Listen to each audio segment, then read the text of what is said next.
I can make all of your employees in the top 10% of secure Americans. You know how I justify that? Because 90% of us are using the same passcode across multiple accounts. 90% of us aren't using two-factor authentication. If you do those two basic things, change up all your passcodes, use a password manager, enable biometrics for all of your access control, set up two-factor authentication for everything, you're already in the top 10%. You do those two things, you're already better than 90% of the population.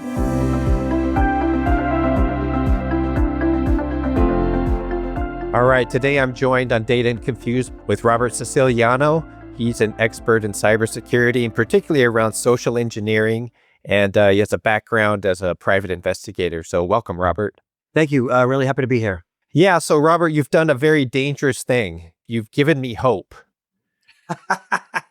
As someone who's been doing this for a really long time, 25 plus years in cybersecurity, there's a lot to be cynical about and skeptical about. And so when I hear about your take on a different way of thinking about cybersecurity, particularly from the human perspective, and you talk about the human firewall, it's like, we're so used to try to find the right tool and the right technology. And if we just get that aligned, which is always a cat and mouse game, but we think the cat is going to win unless we're the mouse. But yeah, I want to hear what is your take on this from someone who's been doing this from more a social engineering standpoint? So I certainly present from a social engineering standpoint, sure, but that's not primarily my philosophy. That's not truly the world that I live in. Let me give you a little bit of background to kind of set the tone for really where I come from.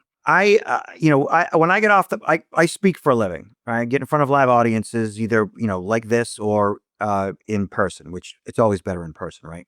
And when I get off the platform, I have a dozen people saying to me where did you learn this? How did you, what are you, former CIA, Secret Service, FBI? What are you, law enforcement, military? What's your deal, man? And I tell them straight up, I'm from the streets of Boston, literally. That's my education. Okay.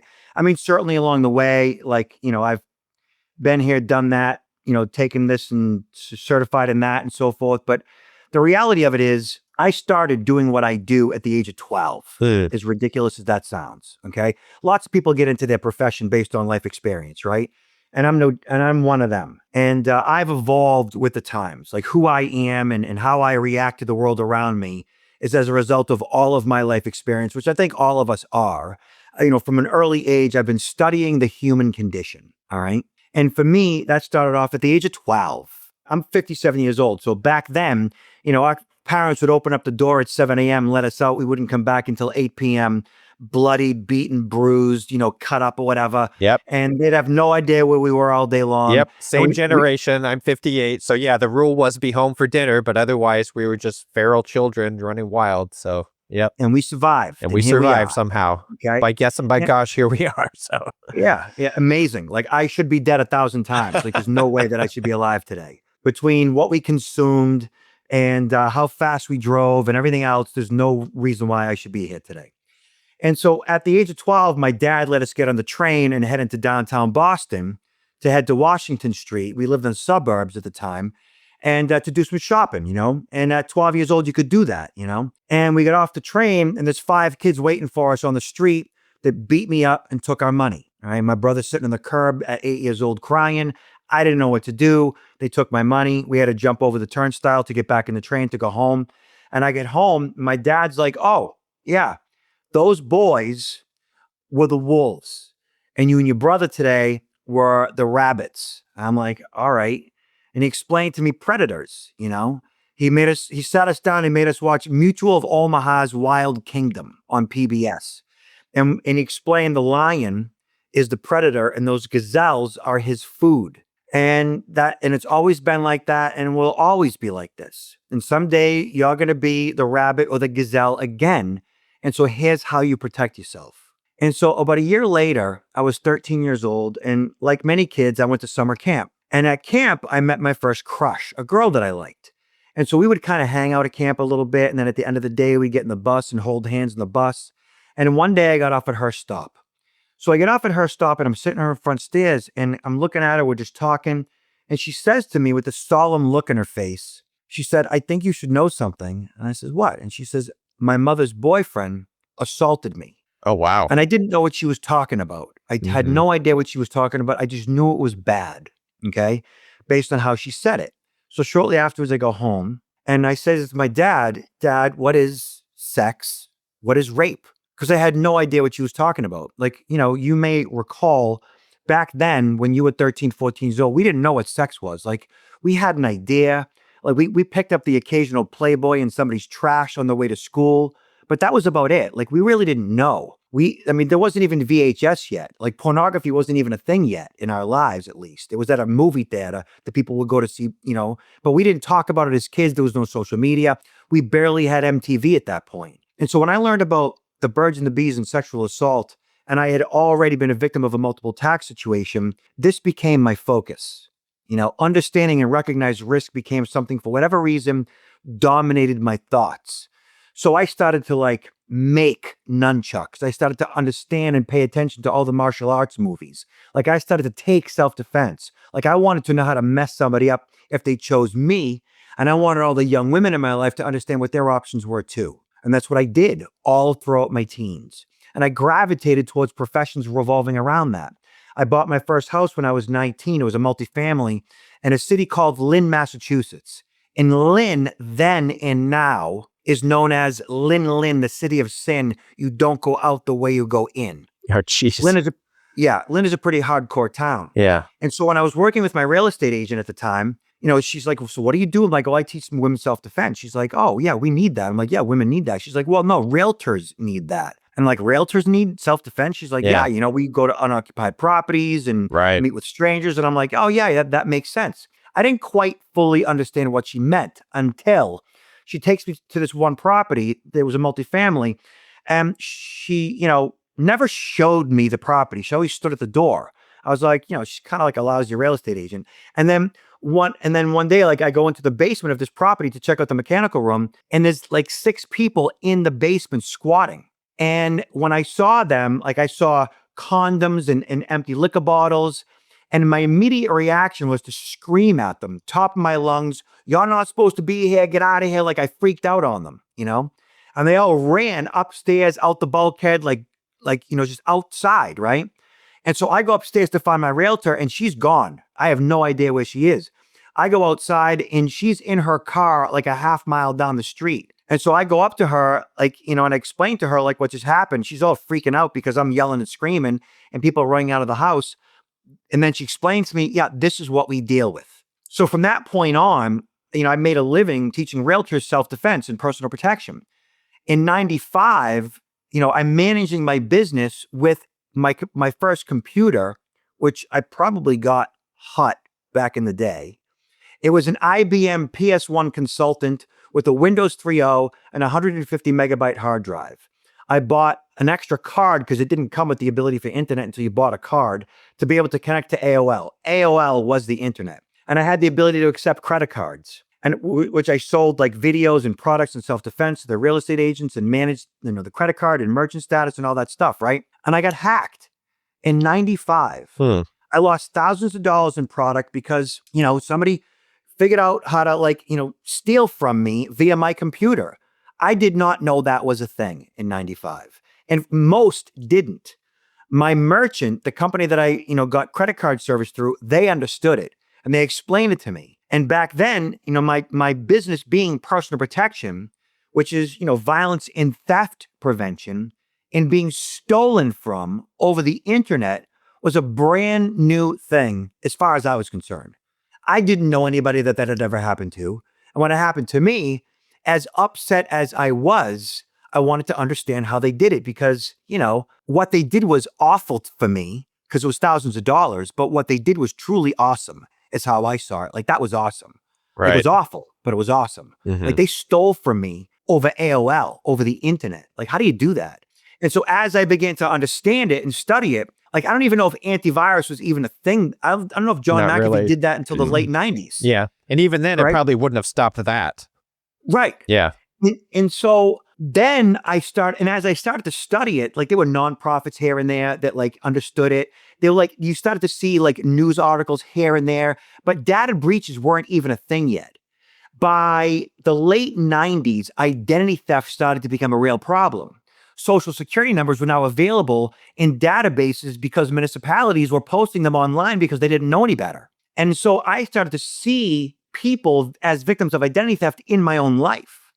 And when that happened, I was like, okay, here we go now. Like, this is it. Like, this is one of those things that is going to be something.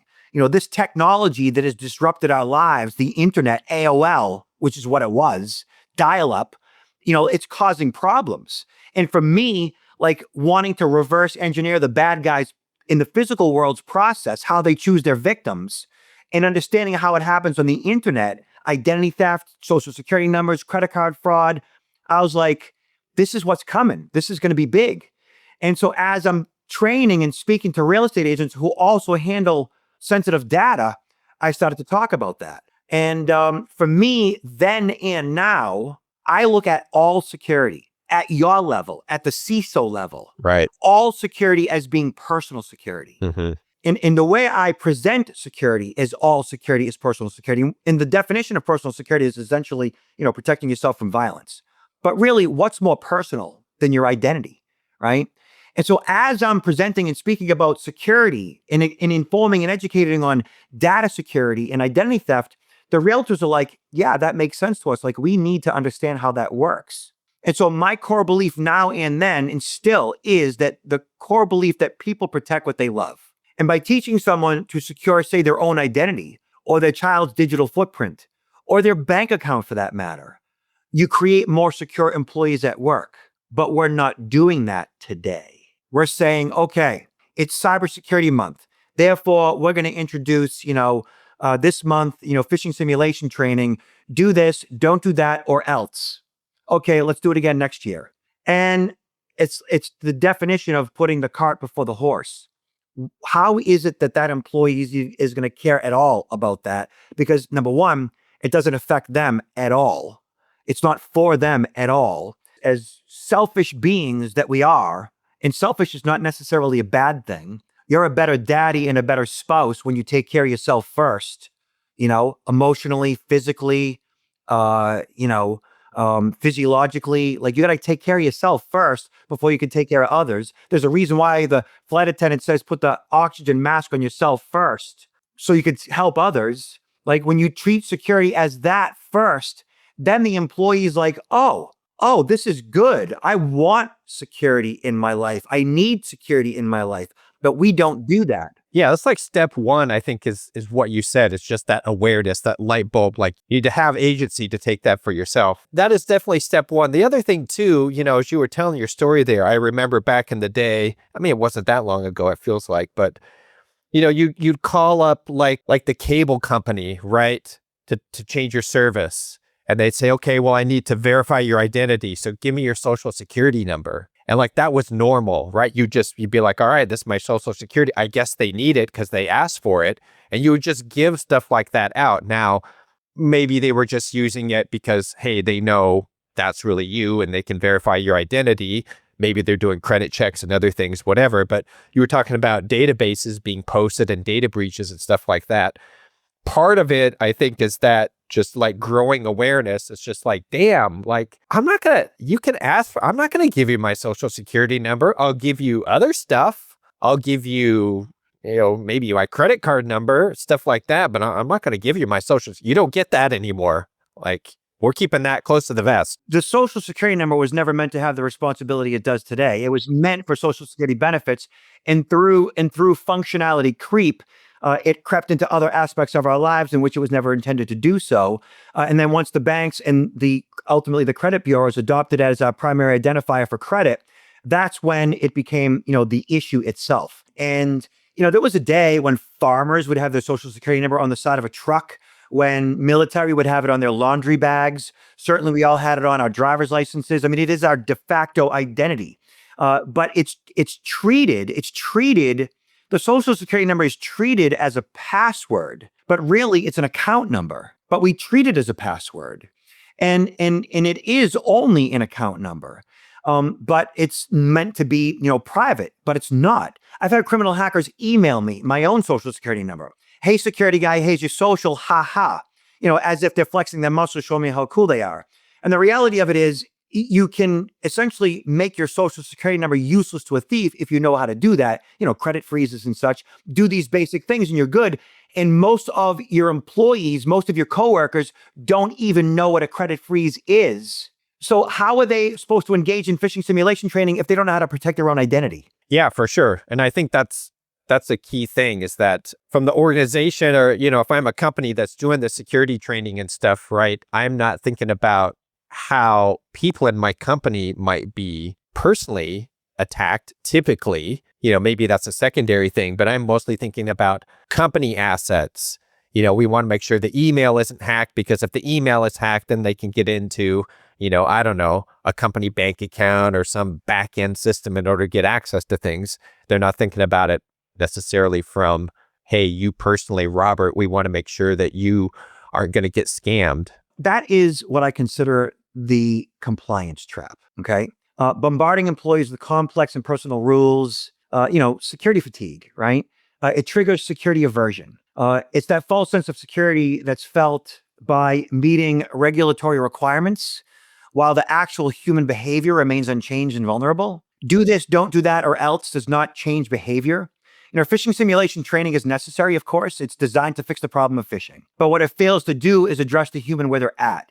And fundamentally, it doesn't make employees care. They need to care. And caring begins with making all security personal to them. Their wives, their kids, their husband, their mom and dad. What sometimes happens as a result is we engage in blaming the victim, and in some cases shaming the victim. Like, you Can't are you bad. see that's a scam? Like, clearly that was a scam. Yeah. And I Yeah. I get from people in my life, my dad and other people that are up there in years, and I appreciate they're doing this now, but I think this is a scam. They'll send it to me. Maybe it's something they got in the mail, maybe it's a text they got, maybe it's something that they saw on Facebook, and it's just like they're asking for their credit card information. It's like, hey, pay this bill, or you got this traffic ticket.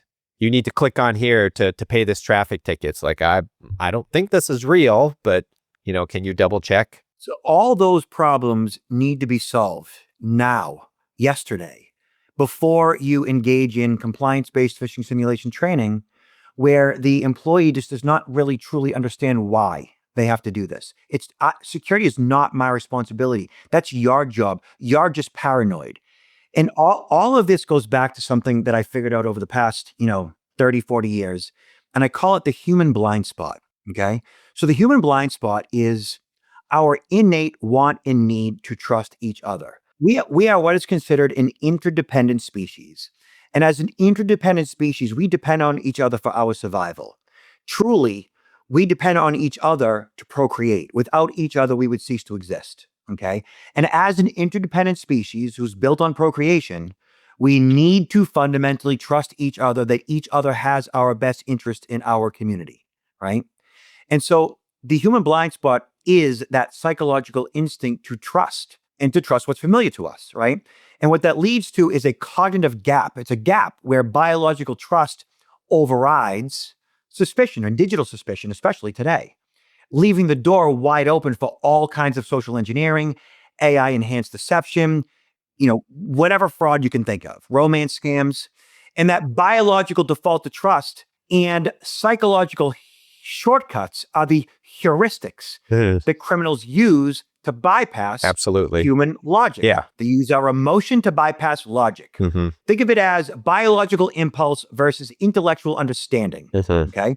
It's the internal conflict between our evolved survival instincts Mm-hmm. and our modern digital understanding of risk, or lack of understanding. Okay. And part of that process is denial. If you could just let me explain this, like, I ask a series of questions, and this is really where the resistance comes in. Okay. And none of what I'm about to say is how security awareness training is presented today. First and foremost, most security awareness training is presented as a monologue, talking head, animation, Here's how it works. These are the risks. Do this, don't do that, or else. That's Right. what most security awareness training Yeah. is. It's like a school lecture. Yeah, which is, you don't raise your family as watch this video. You raise your family with a dialogue, okay? You talk about your worries and your fears and your conflicts and your everything as in a dialogue, first and foremost. And security should be talked about in that way. So when I get in front of an audience, what I do is I ask questions. We have a conversation. And one of the questions I ask is, how many of you have a home security system? Okay, so because it all goes back to personal. It truly goes back to, I think, it goes back to violence prevention, which we don't want to think bad guys will choose us for that either. So how many of you have a home security system? If I get 15% of the room to raise their hand, maybe 20, that's a lot, which means 80% don't have a home security system. And then I say, okay, so let's talk about that. Why don't you have a home security system? Okay, so hear me out, right? They say, well, I don't have a home security system because my husband says if they're going to break in, they're going to break in. Like there's really nothing we could do. So what is that? That's fatalism, okay? We engage in fatalism. Oh, why have a password manager if they can get hacked? Fatalism, okay? We justify why we shouldn't engage in security practices. Oh, we don't have a home security system because we have insurance, as if insurance is going to protect you while you're sleeping. Or it hasn't happened before. I haven't, they haven't. We live in a good neighborhood. This has never happened before. So why do I need it? Yeah. The most common answer that I get is we don't have a home security system because I don't want to live like that. So what they're saying is, and I asked them, well, what does that actually mean? Well, I don't want to have to worry.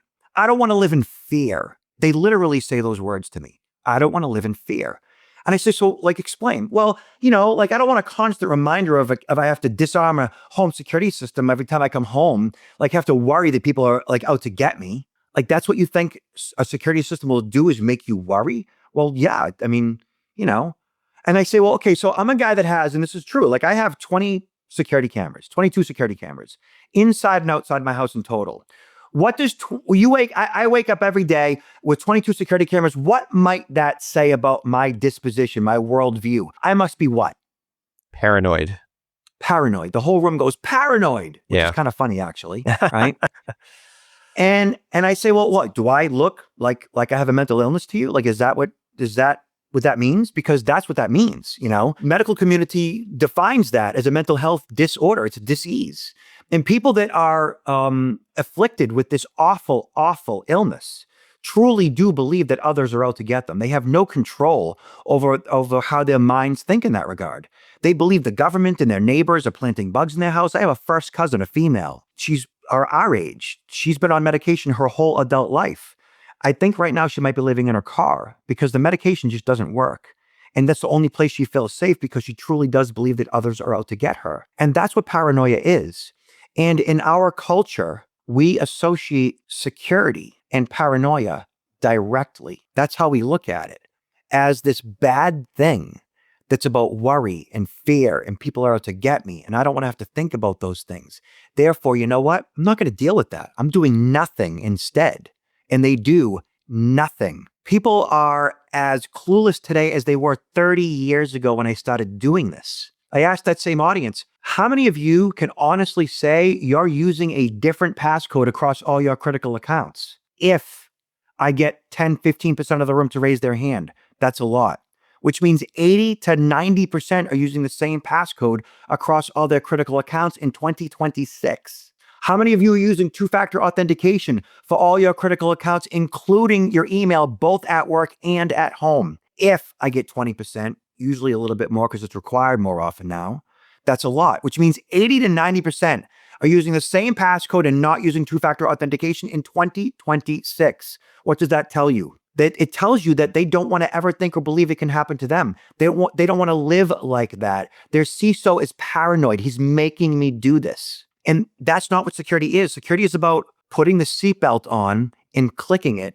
because it gives you control over that vehicle, because it keeps you tight in the driver's seat so that when something does swerve in front of you, whatever, you don't end up in the passenger seat losing control over the vehicle. You end up in control of that vehicle, steering wheel, gas, brakes. You don't put the seatbelt on because you're paranoid. You put it on because it's a smart thing to do. And no one's ever had this conversation with most employees in most companies, including the CISO, because they haven't had this conversation with their own families for that matter, like to the degree that they could or should. And don't get me wrong, like, we talk in our culture, in our society, we talk about firefighters and police officers and nurses and first responders and teachers as our heroes. And they are. But you know who's the real heroes, the unsung heroes? The CISOs. Because the lights wouldn't be on without them. Okay? I mean, think about it. Right? Like we enjoy people ask me all the time, like, so who's winning, the good guys or the bad guys? They ask me that question. Who's winning, the good guys or the bad guys? And I tell them, of course the good guys are winning. Of course they are. Because the bad guys want you living like it's the 1800s. They want you to be like you're living in the dirt. No lights, no electricity, no heat, no hot water, no clean water, no refrigeration, no trucks delivering food to the grocery store. That's what they want. They want the banking system down. They want you like it's the 1800s. So the good guys are winning, and the good guys are the CISOs. They're the ones that are protecting our critical infrastructures.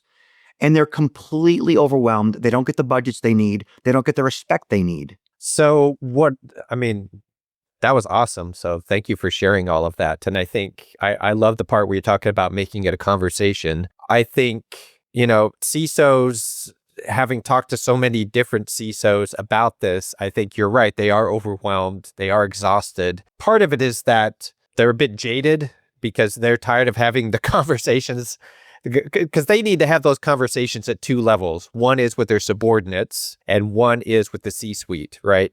And so it's the same conversation. Yeah. But I think the hard part is breaking through the C-suite, and what kinds of things that you're talking about can help break that barrier down, because, they see security as being a cost center. They're seeing it's not necessarily enabling business. When you talk about it the way you're talking about it, it is something that is enabling business, right? Because if you want the food to be delivered safe and on time and free of defects, or any service, digital or actual, food service or something like that to be delivered, that whole supply chain security is, of course, an important part of that. But I don't know that CISOs have necessarily cracked the code to figure out how to do that, because you hear the same stories over and over again, that budgets are being cut, that it's being deprioritized. And even now with AI coming online, it's just like, all right, how can we just automate these things? From my experience, most CISOs, IT directors, they come from some type of an engineering perspective, Sure. Right? Degree of sorts. Yep. And, it takes a certain personality to engage in herding cats in that regard, crawling under desks, above drop ceilings, dealing with technology. I mean, these are smart people. And the way that they're wired, they get the job done, right? In some cases, they may not be the most effective communicators. In some cases, not always. I've come across CISOs that had a tremendous amount of empathy and some that had absolutely none. Right. Like all humans on Earth, Yeah. Right? And what it boils down to is effective communications. Communicating effectively with those who are responsible for your budget and communicating those who are responsible for clicking or not clicking that link. And the story is exactly the same. And the story that should be told that isn't being told is the one that you've already told in this podcast. You talked about, I think, your dad. Everybody has a dad or, a family member, loved one, that is at risk. Everybody has a sister who's, got caught up in this scam, a brother who, sent the money, a parent who just can't stop clicking the link. But we all have somebody in our lives. We all have kids that are way overstimulated, too much access to information, completely overwhelmed. Mental health is degrading by the day with the amount of information that they're consuming. No 14-year-old girl should tell her daddy, did you see the video today of the man who was shot in the neck and his neck exploded and blood was squirting out of it? No 14-year-old should be informing their father of that. But many did, because they saw it on TikTok before he did, right? We're all like back up against the wall. It's that information, it's that needs to be communicated to those responsible for the budget. And it's that same information that needs to be communicated to the employees, that we're all in this thing together, that we all have these issues, and you talk about those issues and how they're affecting you and your family and your bank account and your identity and your mental health, and how we are all in this thing together and how we solve this problem together. Like literally, like that COO with that budget has a dad that keeps clicking that link, that every time he gets a pop-up that says it's Apple, he thinks it's Apple. And he remotely connects to somebody in India that's now on his computer. We all have that same thing. And everybody at work, same exact thing. And so we solve these problems now together collectively as an organization, engaging in all security is personal first. Now, when it's time for compliance training, oh, yeah, I get it. This makes sense to me. Oh, this is good. This is what this means now. Now I get that. Look, in every single presentation I've ever done, and I've been doing this for 20 plus years, when I am called in, it's generally because, the CISO, they say, listen, we just want our people to care about security. That's all we're trying to accomplish here. Like the phishing simulation training, the compliance, like we've kind of plateaued a little bit here, they're telling me. We just want them to care. And so when I walk in the room and they introduce me, I get on the stage, I'm looking out in the audience, and those of you who are just listening, I have got my arms crossed right now, right? The audience, their arms are crossed. They're looking at me with a scowl on their face, right? And they're saying, okay, security guy, what are you going to tell me that I don't already know? And so as I start asking those various questions, how many of you have home security systems? Did you know that every year, 1.5 to 2 million homes, 2 million homes are burglarized every single year? That means like in the next 10 years, like that's 15 to 20 million homes burglarized. Did you know that? All right. And then as we talk about this, I say, so how many of you, are using the same passcode across multiple accounts versus like, changing them up? And as I explain, like there's 15 billion of our passwords on the dark web. Like depending on where you go, there's anywhere between 60 billion and 175 billion records exposed in the past 2 decades. And then I show them raw data, like in Russian hacking forums. On my own computer, I've got 20 plus million usernames and passcodes that I downloaded from the dark web. And I show them these credentials, raw credentials in real time. And they're like, oh, those poor people. I'm like, who do you think those poor people are? That's you, that's us, that's we. And as you're breaking it down, what happens is the scowl goes away, right? The body language in their face goes from a scowl to their eyes are opening up a little bit wider. And as they begin to lean into the conversation, they physically lean into the conversation, the arms from being crossed begin to go down like to their side or by their lap. And next thing what happens is their hands start to go up because now they start asking questions. Because now they're like, oh, this isn't about my paranoid CISO, shaming me for clicking the link. This is about me. This is about my identity, my family, my bank account, my information, my, like what I love in most, and now like they want to know. And that's what security awareness training should be, but it isn't. Yeah, what you're talking about is really a cultural shift, right? I think it's a company cultural shift.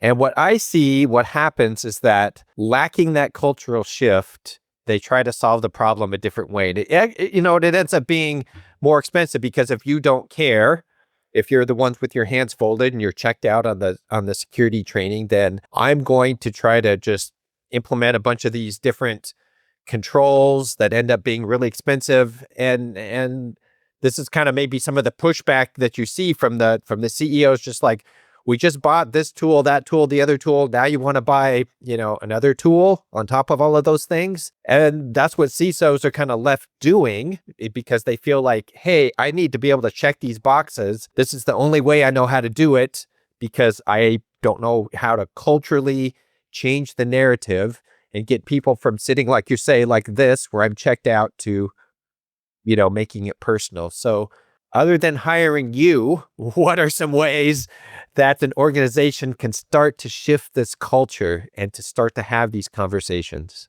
Well, you have all hands events. That's a perfect opportunity to make yourself human, to literally like sit there and talk about your dad and how my dad just can't stop clicking links, to talk about your sister who is widowed, how, she got one of those wrong number text messages and, a week later, she's, wiring money in a crypto scam.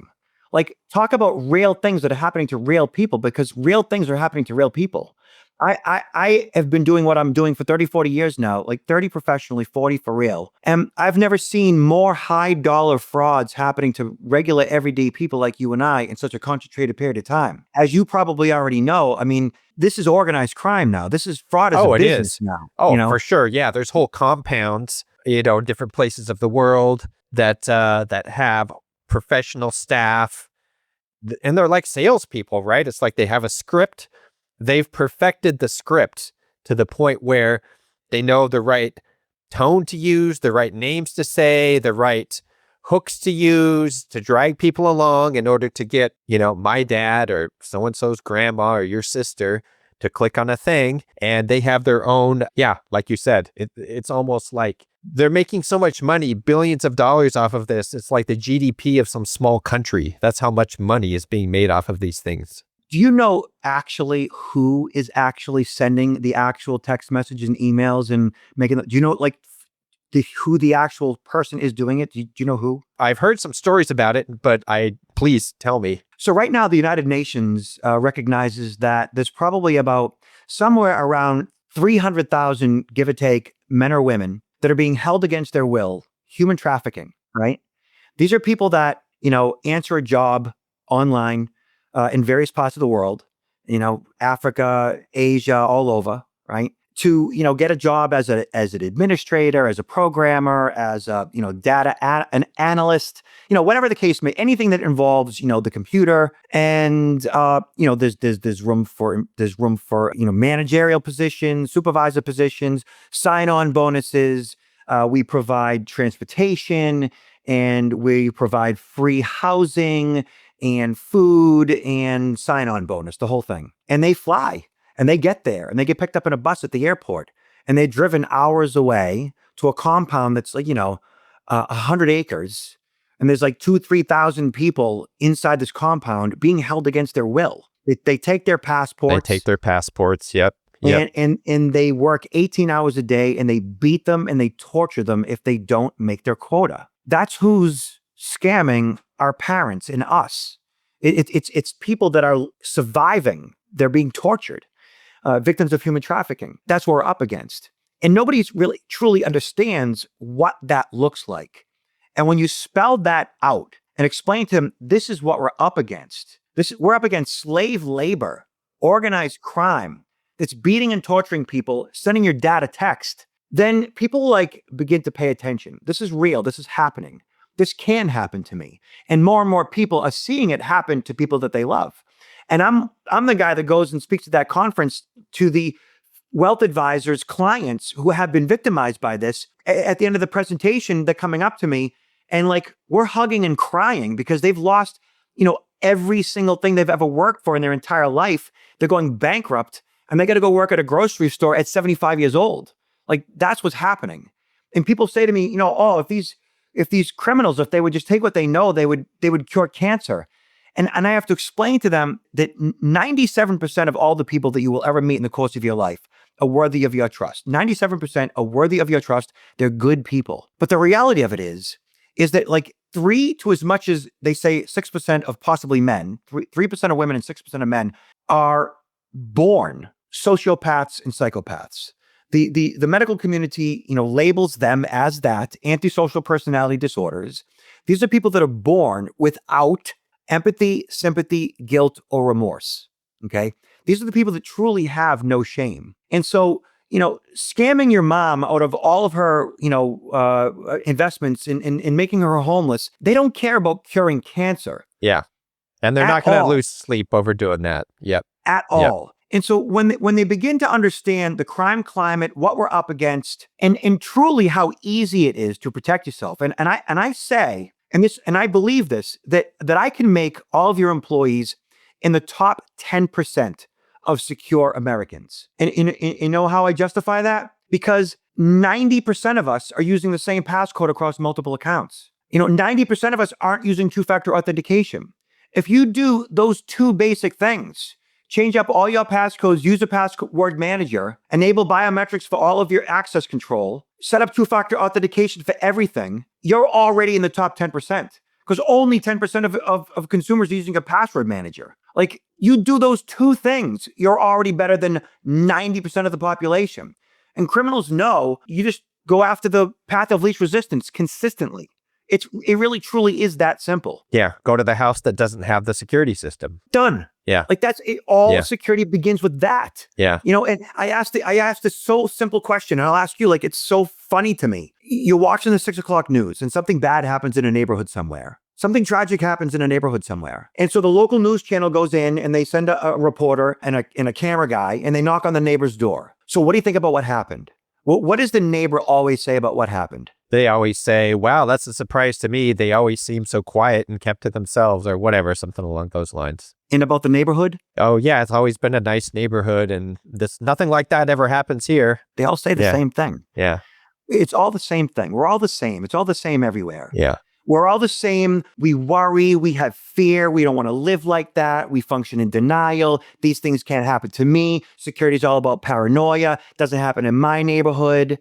We all have the same families with all the same worries and the same risks and the same kids that are overwhelmed. It's all the same stuff everywhere. And the solution is the same with every single employee. It's make security personal to them. Have them solve their own individual security problems first so they begin to understand and recognize risk for what it actually is. Risk is just putting the seatbelt on. It's basic stuff. So this is all what I call, and anybody can do this, I call this the strategic human firewall. It's a methodology that I've developed over the past lifetime, right? From the young girl that was sexually assaulted to, like, the victims that I meet that have lost everything from, crypto scams, thinking that the person on the other end had their best interest in mind, right? The strategic human firewall is the ultimate defense against deception, right? It's a proactive governance. It's a mindset. It's understanding and recognizing risk for what it is first and dispelling what it isn't, all the myths that we've created over the course of our lifetimes in this culture, right? Which transforms employees from passive targets to active detection layers. It's situational awareness in the physical and virtual world. It marks the fundamental shift from, I basically trust everything. I trust everyone. I give the benefit of the doubt all the time. I trust what I see. To, I verify everything. What is the intention of this email, phone call, and text message? What are they trying to accomplish? What are the risks of this? Versus, like, am I really going to, lose access to my bank account? Or am I really going to be fined by my state because I didn't pay my toll? Or what's really happening here? Most security awareness training is a monologue, as we discussed. The learner is talked at, then talked with, right? It relies on the hammer approach, a barrage of don'ts or outs, threats that breed resentment or apathy, right? True security appreciation requires a dialogue. Instead of blunt force, we use a scalpel, We engage the human where they are in their lives through interactive inquiry. So, what do you think about this? What do you think about that? Do you have a home security system? Do you use a password manager?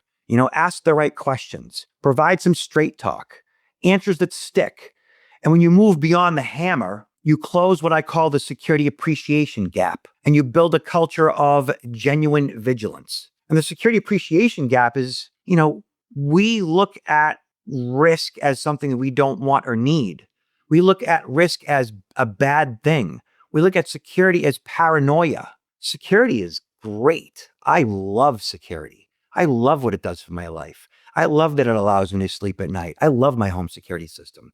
I love all the training that I've taken that's taught me how to do these basic things. I love that I know how to fight off a bad guy if necessary, the self-defense classes I've taken. I love that I know how to, decimate a human being that might try to hurt me or my family. I think that's important. How important do you think it is for leaders, so say CEOs, CISOs, whoever, to tell their own stories? No one's perfect. Like, I've fallen victim to scams myself, and I have oodles of cybersecurity training, and then, you kick yourself when it happens, just like I should have seen that. But I think, how important is it for leaders to humanize themselves and to tell their own personal stories about this with their subordinates and their employees? It's the most important thing. It's the most important thing. It is what will solve that problem if they choose to do so, if they're capable of doing that. It means being a little vulnerable. Exactly. Yeah. And that's not always easy for people. And I get that. I understand that. Look, being a girl dad, to be perfectly frank, I am a better human today as a girl dad, as a father, than I was when I was in my 20s. When I was in my 20s, I don't know if I had a whole lot of empathy, a whole lot of sympathy, a whole lot of understanding of, not being a control freak and all that stuff. But, life kind of breaks it down a little bit. Girls will make you a bit more empathetic. Being married for 25 years, is a challenge. I don't know anybody who's married that's not challenged.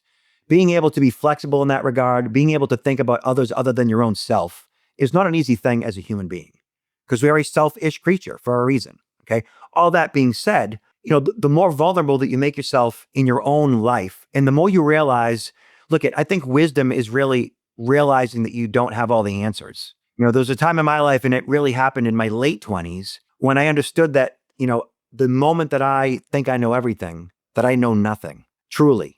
And that's when I think we become wise.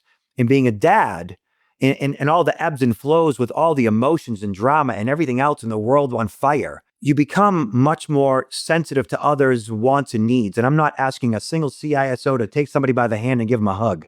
I'm asking them just to see where these other people are in their lives, recognizing that they truly are overwhelmed with pretty much everything to begin with.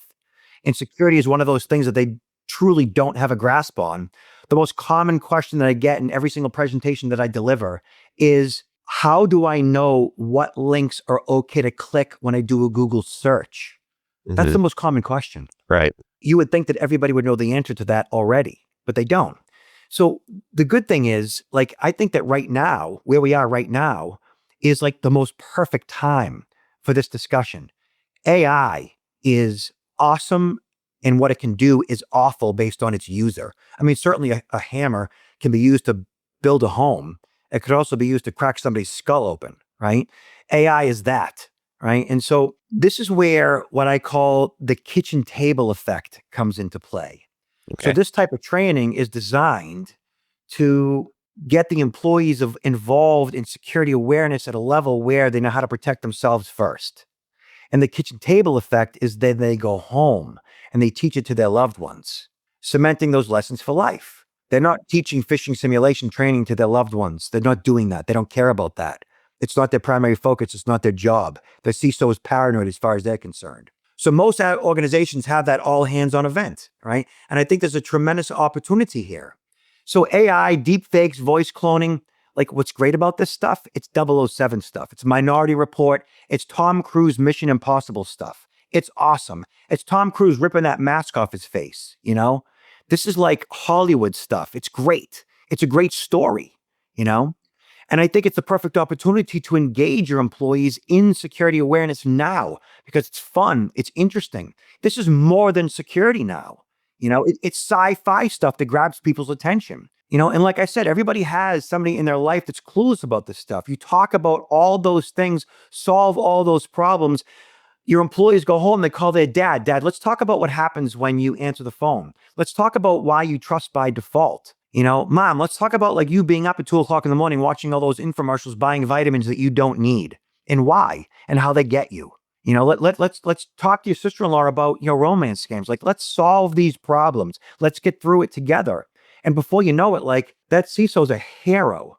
He's truly recognized for the value that he provides, because they get it, because they truly are the knight in shining armor. They are Superman. They are the reasons why you and I have the quality of life that we do. I truly believe that. So it's as much listening, I think, too, as in letting people, you can preach, you can get on the soapbox and talk about all these things, but what you're talking about is having those conversations. The most important part of a conversation is the listening part. Yeah. And once you hear them out and you actually respond to them the way in which they want to be responded to, now they're like, oh, he hears me. I'm being heard and seen, Security appreciation truly, and this is what I've been doing. This is what I do. This is my belief. Security appreciation truly is the shift from security awareness, which is knowing. Security awareness is knowing. I call security awareness head-based. Intellectually, I understand risk, okay? Security appreciation is the shift from awareness to which is knowing, to appreciation, which is caring. Appreciation is heart-based. I love that. Yeah. Okay? Yeah. So when employees appreciate Sure. how security protects their own lives, Mm, behavior changes permanently. exactly. Yeah. Security appreciation gap, the security appreciation gap is the chasm. It's that gap between an employee's intellectual understanding of risk, again, awareness, and the emotional commitment to act on that knowledge, appreciation. I don't have a home security system because I worry. I don't have a home security system because I'm paranoid. I have a home security system because I sleep better at night because I know it's working to make sure that, like, if something was to happen, help is probably going to be on the way pretty quickly. And my family is that much more protected. I've got an edge. I appreciate the value this technology has in my life because it means something and it matters to me. Yeah, I love that. Yeah, that makes a lot of sense. And I think there's so much, talking with CISOs and talking about technology, again, there's so much focus, like you said, on the head side of things where we're just trying to get that edge. And don't get me wrong, like we need to stay current. We need to update, our tools and whatnot to keep on top of those things. But at the end of the day, it's not enough, right? You need to have the human in the loop and people, like you said, appreciating, not just being aware of it. Think of it in a couple different other ways, right? So when I say that the compliance trap is a form of security theater. We're putting on a little bit of a show for the, state and federal government. We're compliant. We're following all the rules and regs that we're supposed to, regulatory requirements. And it's kind of a show we're putting on. Even though we've got metrics and even though it's providing us who's most at risk, I am seeing more and more people fired, losing their jobs because they're not essentially passing the test. Okay. And I blame the method of testing, to be frank. Okay. There's other ways around it. Not everybody learns the same way. That being said, the current compliance training, phishing simulation training, again, which is necessary, is putting the cart before the horse. Think of it as like, the master chef versus the recipe. Okay. Phase one, you cook alongside a chef, learning how to feel when the pan is hot and why flavors balance. You get the nuances from that chef. Phase two, you follow the recipe, by itself, because you felt the heat, you understand the instructions. Now you know how to make that meal.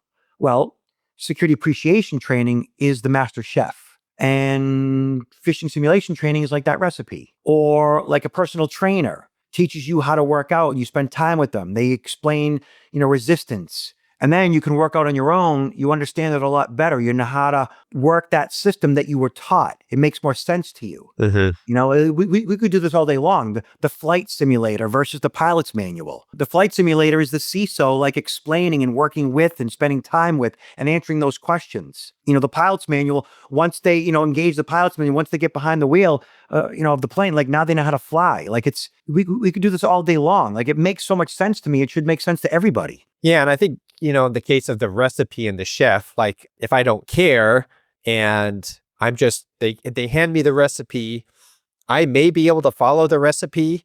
And sometimes I may be able to make that perfect meal. If the chef, who's the master chef, gave me that recipe, I may be able to make the perfect meal if all the other conditions are right. But if something goes wrong, if the oven is not the right temperature that it's supposed to be, if there's some ingredient that's not exactly the way it's supposed to be, if something's a little bit off, then I'm not going to be able to tell, right? I won't know what went wrong where. And I think that's where a lot of employees find themselves now. It's just like, well, we rely on some of these things, these tools or whatever. It's just like, it's just going to take care of all the security for me. I don't have to care. I don't want to care. I don't want to worry. I don't want to think about those things. But then if something is a little bit off, is this link, does this feel right? I'm not sure. I don't know. If you don't have that, at least that opportunity to sort of build up some of those awareness or appreciation skills, kind of get some of that chef sixth sense, if you will, yourself, then you're not going to know what went wrong in the recipe. So yeah, the heat of the pan, how the flavors blend together, like all of that stuff is like the variables. It's all the variables that you only get when you talk to that chef. The variables out in the field are the way in which the manufactured urgency affects the individual and how emotionally they respond to that manufactured urgency and what it does to them emotionally, and how intellectually it just shuts down your ability to recognize risk effectively. And you're not going to understand any of that until you actually spend time with someone who explains it to you, who walks you through the process. This is what happens to your biology when manufactured urgency occurs in your life. It's interesting because from a cybersecurity perspective, there is an opportunity for the good guys, for the CISOs, to maybe be able to understand things better, process things at a level that we weren't able to process and synthesize before, get that information, compiled and put together more. Yeah, on the flip side, like you're talking about this, the deep fakes and stuff like that. Yeah, I mean, speaking of my dad again, he got a phone call. He got a phone call from somebody that it sounded like my brother, and they were like, they said, yeah, I'm in jail and you need to bail me out. And so he called me. It's just like, your brother's in jail. We need to figure this out. And it's like, what number called you on this? And how do you know it was him? It's like, are you sure it was him? It sounded like him. I don't know, if he was just in the heat of the moment, taken by that, or if it was, some kind of deep fake that they did. But that kind of thing, I think, is going to be more and more common. Yeah. So I've been saying for 30 plus years of training people, one-on-one, in front of large audiences, virtually, in person, whatever, at the end of every single presentation, don't worry about any of this stuff. And I say truly, don't worry about it. Worry does not help you at all. As long as you do something about it, you'll be perfectly fine. Like, the worst thing you could do is nothing. Okay. I've been saying that for 30 plus years. Lately, though, I am a bit worried. And I'm not necessarily telling people that. I'm telling you that. I'm worried because of AI, because we've put the cart before the horse, because when I go on YouTube and Facebook Reels, I can't tell the difference between real or fake. I see, Oh, it's only going to get better too. The AI is only going to get more convincing. Yeah. It's awesome. It's as worse as it's going to be right now, right? It's only going to get better. I see a video of an ICE agent in Times Square, and they're ripping his mask, and local law enforcement is cuffing him and ripping his mask off his face. And the cops are yelling at him, and he's yelling back at the camera that he's ICE and he's above the law. And it's fake. It's 100% fake, but it's perfect. Like, you do not know it's fake. You cannot know it's fake. There's nothing about it that says fake. It is humans in a human environment. It is humans, but it's fake and it's perfect. We can't tell the difference. And AI has stripped away all the clumsy red flags of traditional fraud. In the past, criminals relied on, blunder force phishing, mass blasting, emails riddled with scammer, right? Which there's still plenty of those out there. And they work on a certain segment of the population on purpose. We still get the Nigerian prince scam because about 4 to 5% of the population has an IQ that assimilates with that. It makes sense to them. Like, they believe it, and it works, and they end up being human trafficked too, those same people. It's a whole thing. And today, generative AI allows for those high precision impersonations, which is really scary at scale. And criminals are using, what we call neural puppetry to create these perfect lies. And the perfect lie is where we're at now. It's the perfect lie. And essentially, by scraping just seconds of audio from social media, they clone our voices. They impersonate a trusted source, like a spouse, a CEO, a COO, an attorney, a loved one, with at this point, I would say 100% accuracy, And then AI is also automating the grooming process, normalizing the dialogue that they have via text message, let's say, or email, to build that rapport. And what most people truly don't understand is that, and this is like a real thing. You may or may not know, like 25% of all humans, they wake up every single day, 25% every day, wake up lonely. Like, lonely is their default. 25% of the world's population are lonely every day. Loneliness, they call it the pain and the ache of loneliness. They equate it to hunger pains, or being thirsty for that matter. Like, your body is wired to have hunger pains, so you would go get food to nourish your body, to eat, to survive. Your body has thirst so that you will consume fluids, otherwise you will dehydrate. Your body has the pains and ache of loneliness, so you will find others to procreate. It's perfectly normal. It makes perfect sense. But the problem is that criminals know this. Mhm. And kind of like when you're really, really, really hungry, you get hangry and like you want to eat. Like when you get that food, like you eat too fast and sometimes you choke on your own food. Well, people will do anything to rid their body of the pain and the ache of loneliness. And 25% of your employees are lonely. And they will do almost anything to get rid of that. And some of those employees have access to corporate funds, to the bank accounts, bookkeepers. Like they're on email, they're on text message. Like they're communicating with hackers that understand their loneliness. They just want to socialize. And they know how to take those lonely employees into, like the puppeteer, they are your lonely employees are your puppets. And they normalize this dialogue through this loneliness loophole, and it removes all the manual labor of social engineering, allowing a single predator to pilot thousands of these digital puppets simultaneously. They are the true puppeteer, bypassing all firewalls and hacking the human's wetware versus their software, their brain. Yeah, and I don't know other than what you've already talked about. I guess at some point, the business needs to be more about the business if you want to take care of people in different ways, I guess, right? It needs to be more than just, you're not just the label of whatever your employee title says you are. Look, we all have these all hands on events, right? It's pretty simple. We all have all hands on events to some degree. And those all hands on events are the perfect opportunity for that CISO or whoever to get in front of everybody and say, hey, this is what's going on in my life. This is what's going on in the world today.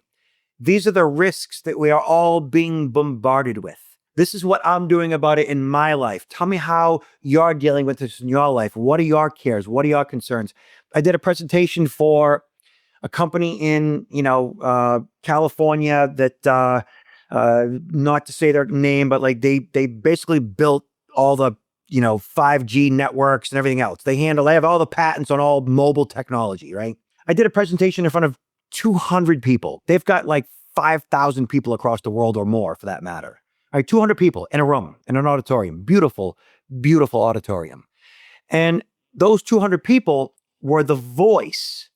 They asked the questions. They were the pulse of the 4,000 people that watched online, And I spoke to those 4,000 people online as much as I talked to the 200 people in the room. I addressed them directly. Like I literally walked up to the camera as I am on this right now and stuck my face in the camera, to let them know, like, I hear you, I want to hear your questions. And we had dialogue.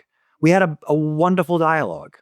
And so all those thousands of people, like the entire point of this process is change behavior just a little bit. Just a little bit. This is not a dramatic shift. It is just a little bit. It is a recognition of risk.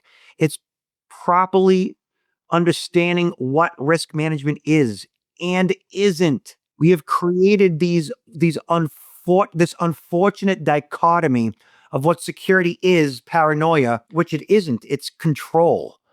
And it prevents us from engaging in risk. We just don't want to feel fear. Look at human beings by default head towards comfort, head towards pleasure and away from pain. We move away from pain and towards pleasure. Pain is worry and fear and paranoia.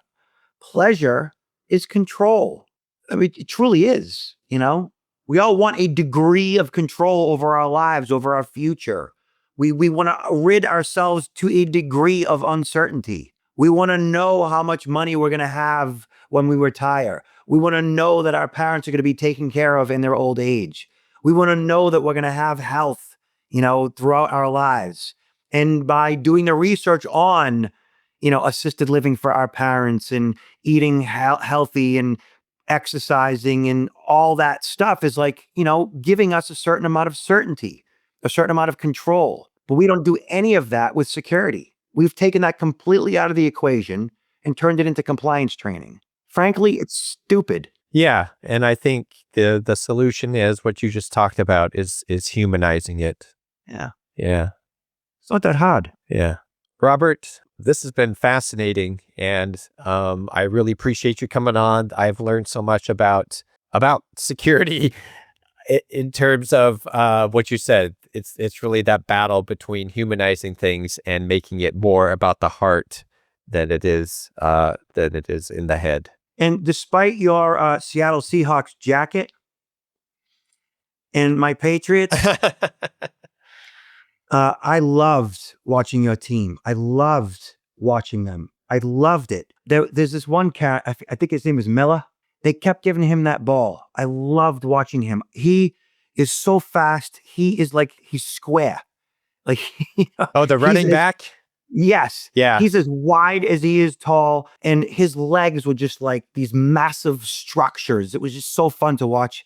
It was so fun to watch that game. It's as painful as it was just so great watching them. Yeah, they brought it back to fundamentals, defense and running the football. Yeah. Yeah. Kenneth Walker's the guy's name. Yeah, K9. Is it Walker? Sorry, yeah. Yeah. No, it's good. Unfortunately, we might not be able to keep him because his contract is up and all of that. I'll take him. Yeah, exactly. He can be a Patriot next year. So. Oh, I wanted him. Yeah. Hey, Robert, I appreciate you. Thank you so much. I appreciate you. Thanks for doing this. Yeah. All right. Thank you so much for tuning in to Data and Confused. I really appreciate you listening. Please go ahead and subscribe as I get this podcast off the ground. I have a lot of amazing guests planned, industry experts and thought leaders from the tech and cybersecurity world. So look forward to seeing you in future episodes. Thank you.